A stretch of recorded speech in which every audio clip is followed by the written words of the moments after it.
Hey, y'all, this is Jeff Risdon from Lions Wire and Detroit Lions podcast, and I've got a little thing that I got to get off my chest while I'm on vacation.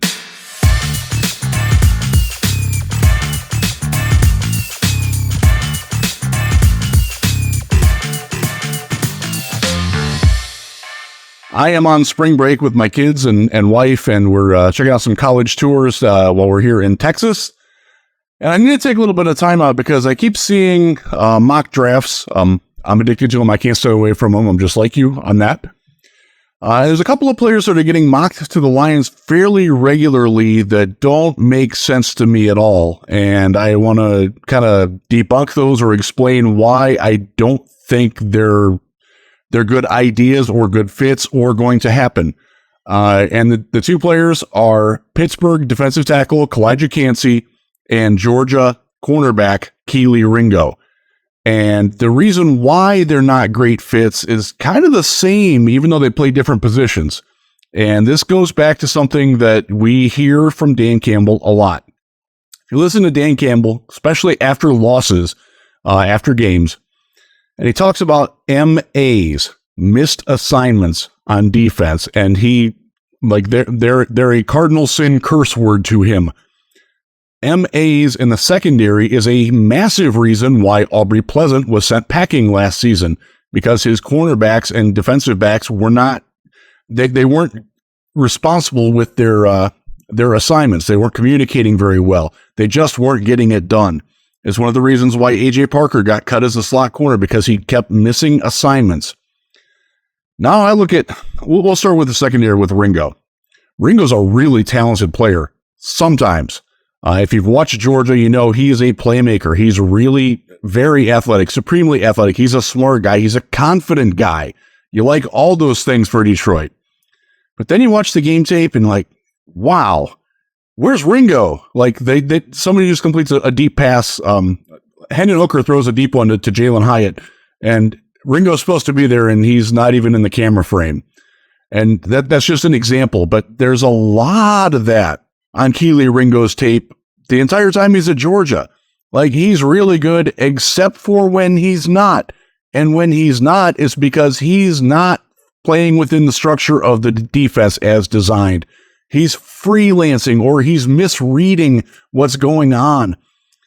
That's a cardinal sin to the Detroit Lions defense, to Aaron Glenn, and to Dan Campbell specifically. It's just not something that they want to do. And Ringo, again, he's going to make some great plays. He's a good player. I understand why he's mocked into the first round a lot. That's probably a little rich for my blood, but he's certainly, I wouldn't complain if I were a generic NFL team and my team drafted Kelee Ringo in the first round. But at 18 overall, if the Detroit Lions draft Kelee Ringo, I'm going to be a little upset, because he does not fit their style of mindset of their responsible play. That's just not who he is.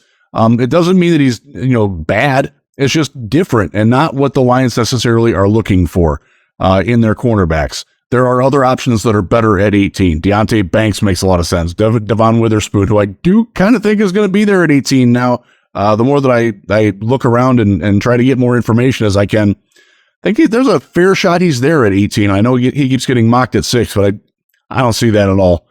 But that's one. I'm going to go to Kancey, because Kancey is even more obvious. And I did a check out Lions Wire, where I do the scouting profiles, and I did one on Kancey. And as I was watching film, and there were two games in specific where I watched it, where I'm like, holy crow, this guy's all over the place, except for where he needs to be in the structure of the defense. Now, Pittsburgh, understanding that he's their best player and their primary pass rusher and their chief attack dog, set him free. Like, hey, go do what you need to do to get to the quarterback. We don't care. We'll cover behind you. Like, go make things happen. And he did that, and he did it pretty well. And that's one of the reasons why he's in consideration for a pick in the teens or early 20s. Don't buy for a second that a team is going to spend a top 10 pick on a guy that small with that short of arms. It's not going to happen. But that next 10 picks, next 20 picks, he should be in play. Again, talented player, but missed assignments are everywhere on his film. Everywhere. Go watch the Wake Forest game from the end of 2021. It's available on YouTube. That's where I watched it from. He's getting blasted off the ball. So Wake Forest runs the weird like mesh run pass option thing where the guard or the center is going out and they're holding because they can't run down the field on a potential pass. So they're just sort of holding their space with a potential run block, trying to stay engaged, and then they surge forward. Normally, they don't get much of a pass or a run blocking surge out of that. Like, dude is blasting Cancey backwards. And when he tries to run around it, it opens up a running lane for the quarterback or for a running back to get through. He's just not positionally responsible. Now, I'll ask you to answer the question yourself. Does that sound like someone that the Detroit Lions want on their defense? Go ahead, you can answer. It's good. Okay. I don't think it is. I don't think that's a chance. I don't think there's a chance at all that they even consider Cancey because he has so many missed assignments. Now, I'll do the counterpoint to it because I can hear you grumbling. Risdon, you're an idiot. That's what they wanted to do at Pitt. Well, yes, that's true. You're going to ask him to play differently, though, than what made him successful at Pittsburgh. Can he do that? Maybe. Possibly. I honestly wouldn't put it past him. But am I going to bet on that with a guy that small, that unusually small for the position? I'm not.